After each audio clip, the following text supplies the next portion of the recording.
Beneath the murky waters of an African river, something ancient stirs. Eyes older than memory rise slowly toward the surface, breaking through the thin barrier between two worlds with patient, calculated precision. Above, the African sun blazes across endless golden plains where the greatest cats on earth prowl with unquestioned authority. Two kingdoms exist side by side in this unforgiving land. One belongs to creatures of muscle and mane, of thundering roars and blazing speed. The other belongs to armored giants, whose lineage stretches back to an age when dinosaurs still walked the earth.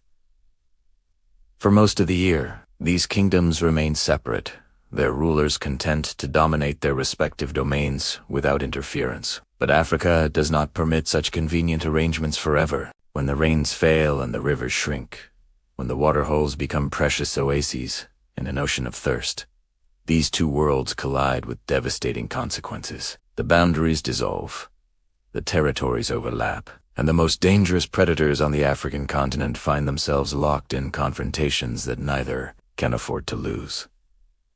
This is a story written in blood and water, in patience and fury, in the clash between warm-blooded power and cold-blooded cunning. It is a story that has played out for millions of years across this ancient landscape, and it continues to unfold with each passing dry season. Welcome to Wildlife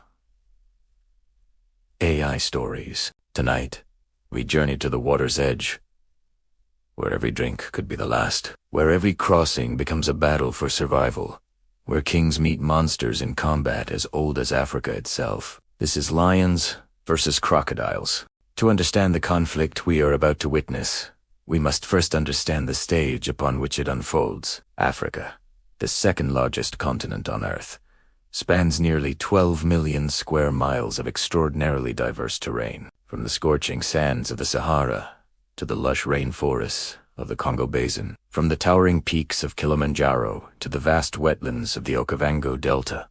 This continent contains multitudes, but it is the savannah that concerns us most. These sprawling grasslands, dotted with acacia trees, and ancient granite formations called kopjes, cover approximately 5 million square miles of sub-Saharan Africa. They support the greatest concentration of large mammals found anywhere on Earth, a living tapestry of herbivores and predators that has inspired human wonder since our earliest ancestors first walked these plains. The savannah exists in a state of perpetual tension between abundance and scarcity. During the wet season, which typically runs from November through May in East Africa, the landscape transforms into an emerald paradise. Rains sweep across the plains in dramatic afternoon thunderstorms, filling dry riverbeds with rushing water and coaxing new grass from the parched earth. Temporary pools appear across the landscape, allowing wildlife to disperse across vast territories. But the dry season brings a different reality entirely. As the months pass without significant rainfall,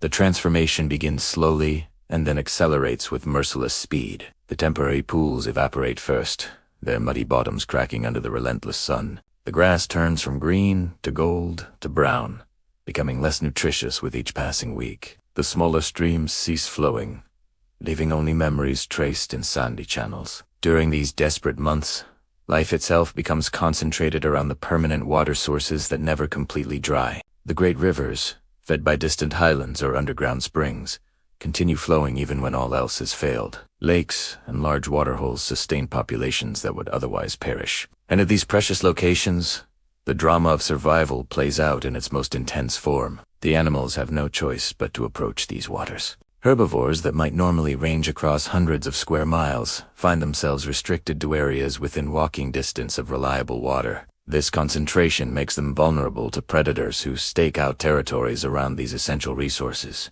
and it creates encounters between species that might otherwise never interact. Among the rivers that serve as stages for the conflict between lion and crocodile, several stand out for their particular significance. The Mara River, flowing through Kenya and Tanzania, hosts one of Earth's greatest wildlife spectacles during the annual wildebeest migration. The Luangwa River in Zambia winds through a valley so rich in wildlife that it earned recognition as one of the continent's premier safari destinations. The Zambezi, fourth longest river in Africa, feeds the spectacular Victoria Falls before continuing its journey to the Indian Ocean through Crocodile's waters. Each of these waterways hosts significant populations of both lions and crocodiles, Each witnesses regular confrontations between these apex predators, and each provides us with insights into one of nature's most dramatic, ongoing conflicts. The stage is set. The players have taken their positions, and as the dry season deepens, the inevitable confrontations draw ever closer. No animal in African mythology, art, or culture commands more respect than the lion. Known across the continent by dozens of names in hundreds of languages, this magnificent cat has symbolized power, courage, and royalty since human civilization first emerged from these very savannas. Ancient Egyptians depicted lions guarding their temples. Medieval European heraldry placed lions on countless coats of arms, despite Europe having no native population. Modern nations from Ethiopia to Singapore incorporate lions into their national iconography. The scientific name for the African lion, Panthera leo, places it within the genus that includes tigers, leopards, and jaguars. But the lion stands apart from its relatives in several crucial respects, adaptations that have made it uniquely suited to rule the open grasslands of Africa. Adult male lions represent some of the largest cats ever to walk the earth, standing approximately 4 feet tall at the shoulder and measuring up to 10 feet from nose to tail tip. Females, though considerably smaller, still rank among the largest predators on the African continent, typically weighing between 260 and 400 pounds. The most distinctive feature of the male lion, of course, is the mane. This magnificent growth of hair, which can range from blonde to nearly black, extends from the head across the neck, shoulders, and chest in mature individuals. For decades, scientists debated the mane's purpose. Was it protection during fights? A temperature regulation mechanism, a signal of health and genetic quality. It does provide some protection during the fierce battles that occur when males compete for pride territory, cushioning bites and claw strikes to the vulnerable neck region. It does seem to correlate with individual quality, with darker and fuller manes, indicating higher testosterone levels and better overall condition. And females do show preference for males with more impressive manes, suggesting its role as a sexual selection signal. But the mane comes with costs as well. It traps heat-making maned males more vulnerable to overheating in the African sun. Males in hotter regions, like the Tsavo area of Kenya, often develop reduced manes as an adaptation to their environment. The lioness body represents 2 million years of refinement for a specific ecological role, hunting large prey on open grasslands. Their forelimbs contain extraordinarily dense muscle, capable of delivering blows that can break the necks of adult buffalo or drag down animals, many times their own weight. Their claws, which retract into protective sheaths when not in use, extend over 1.5 inches and maintain razor sharpness through this protective mechanism. The lion's jaws generate a bite force approaching 650 pounds per square inch, while not the most powerful bite among predators. This force proves more than sufficient for their preferred killing method, clamping down on the throat or muzzle of prey and holding until the victim suffocates. This technique works effectively against animals ranging from medium-sized antelope to adult buffalo weighing over 1,000 pounds. Unlike most cats, which live solitary lives except during mating, lions are profoundly social creatures. They live in groups called prides, typically consisting of related females, their offspring, and a coalition of adult males who have won breeding rights through combat. This social structure provides enormous advantages that have enabled lions to become the dominant predators across much of Africa. Cooperative hunting allows lions to tackle prey that no individual could bring down alone. When hunting large and dangerous animals like buffalo or giraffe, lions employ sophisticated group tactics. Some individuals drive prey toward others, waiting in ambush. Success rates for group hunts significantly exceed those of solitary attempts. The social structure also provides protection for vulnerable pride members. Cubs face numerous threats from hyenas, leopards, and particularly from male lions outside the pride, who would kill them to bring females back into breeding condition. The presence of coalition males and multiple vigilant females dramatically improves cub survival rates compared to what solitary mothers could achieve. But despite all their power, all their social advantages, all their evolutionary refinements, lions share one critical vulnerability with every other terrestrial mammal in Africa. They must drink.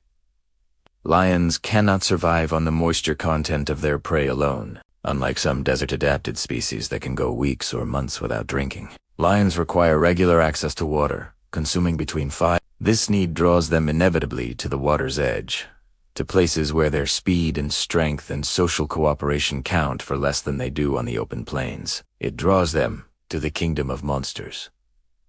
Long before lions walked the African plains, before mammals rose to dominance following the asteroid impact that ended the age of dinosaurs, before even the great reptilian predators of the Mesozoic reached their evolutionary peak, the ancestors of modern crocodiles had already found their form. The crocodilian lineage stretches back approximately 84 million years, but the basic body plan emerged even earlier. Fossil evidence suggests that crocodile-like creatures have existed for over 200 million years, surviving multiple mass extinction events that eliminated countless other lineages. When the asteroid struck 66 million years ago, killing an estimated 75% of all species on Earth, including every non-avian dinosaur, the crocodilians barely noticed. They continued their patient existence in the rivers and swamps, unchanging because change was unnecessary. This extraordinary evolutionary stability speaks to the near-perfect optimization of the crocodilian design. Nature found a solution that worked, and it has required minimal modification across geological ages. The Nile crocodile,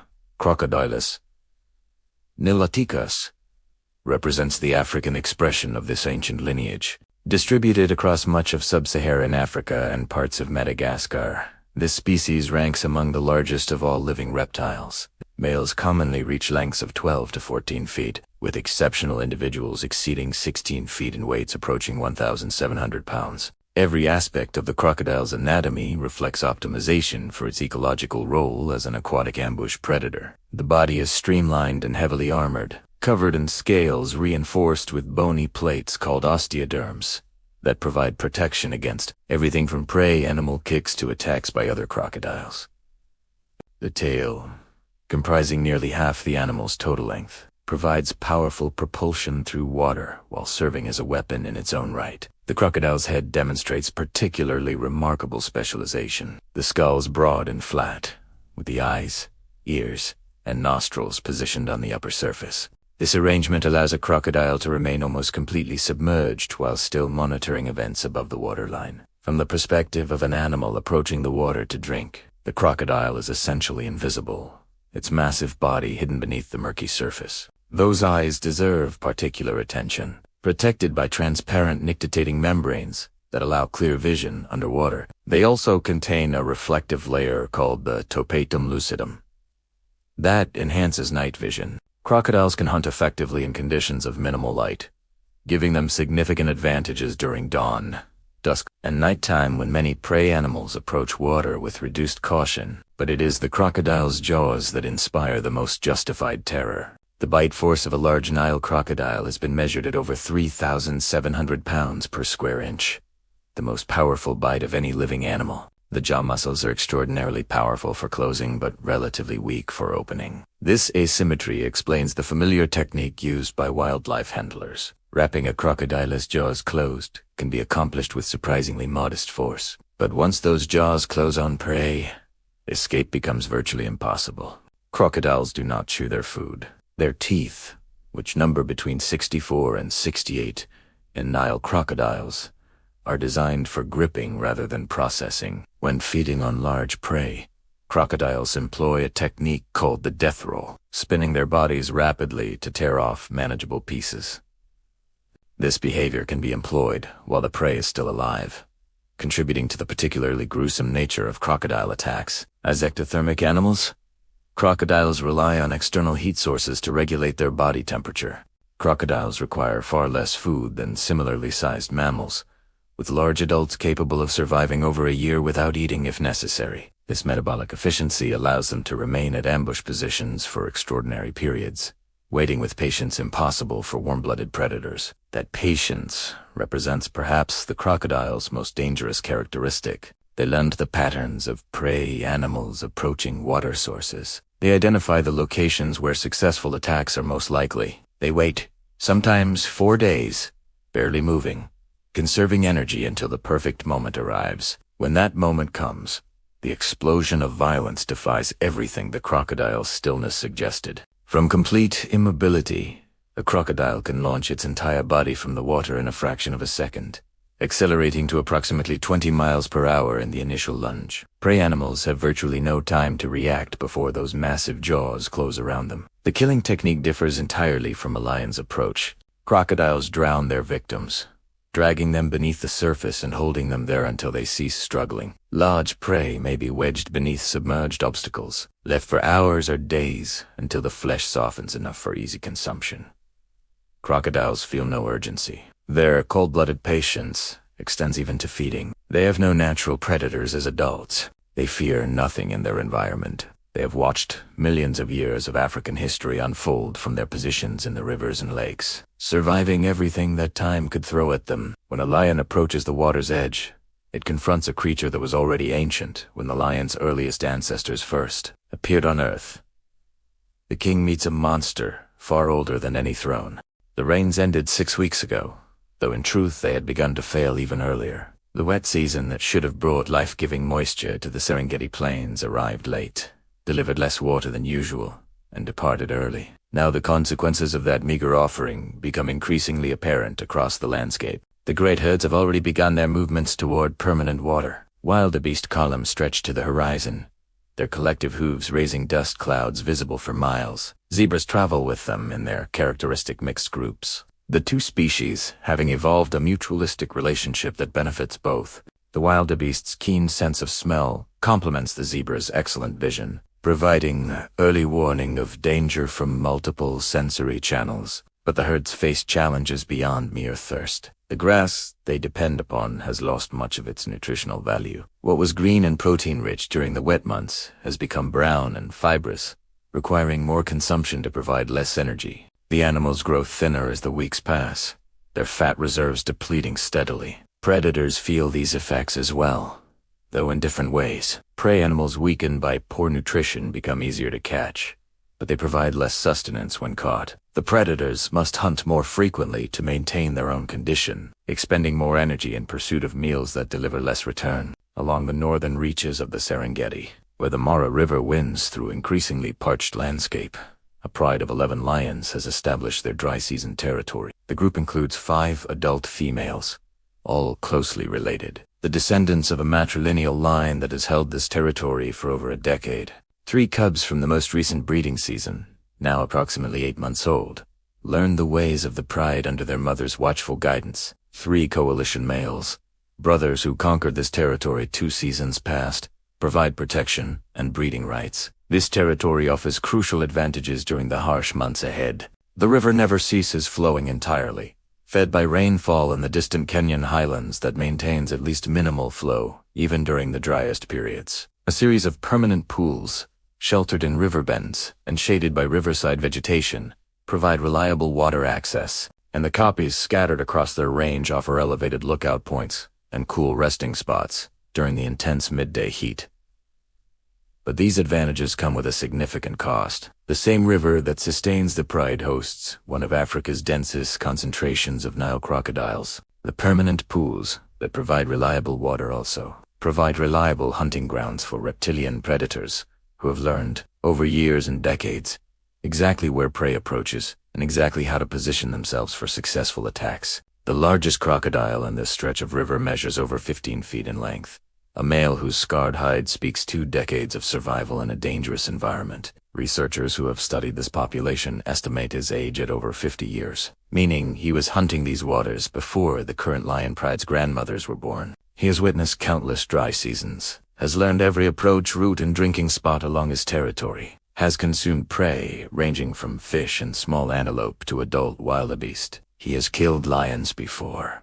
The opportunity arises perhaps once every few years, when a lion approaches at the wrong time, in the wrong place, when circumstances align for the ancient predator lurking beneath the surface. Each successful kill reinforces his targeting of these dangerous prey, making him more likely to attempt such attacks in the future. The pride knows danger lives in their river. The adult females approach water with visible caution, their bodies tense, their eyes scanning the surface for any hint of hidden threat, but they cannot avoid the water forever. They cannot survive without drinking, and so, each day, multiple times per day, they must approach the edge of the crocodile's domain and hope that today is not the day when patience and power combine against them. 4 hours, The female giraffe watches. Her tower has moved on, following the promise of untouched acacia groves to the west. Yet she remains, her gaze returning again and again to the struggling mare below.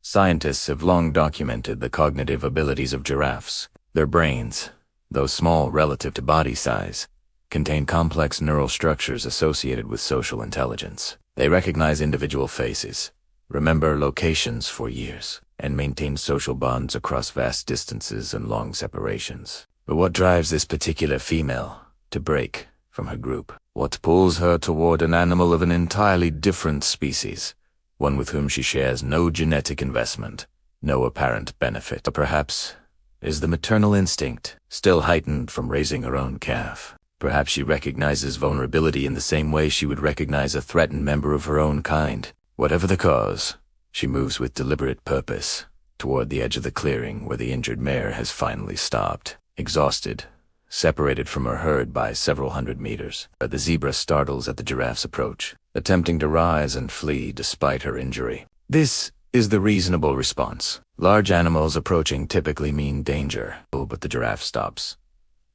She does not advance further. She simply remains, her massive form casting a shadow over the vulnerable mare below. As minutes pass, the zebra's breathing slows. Her ears, pressed flat with fear, gradually rotate upward. She does not attempt to flee again. Something unspoken passes between them, a recognition, perhaps, that transcends species. An understanding that in this moment, no threat exists between them. Visual. Giraffe beginning to browse nearby while remaining close to zebra. The giraffe begins to browse on nearby vegetation, but she does not move away. She has found what she will eat, and she has found where she will stay.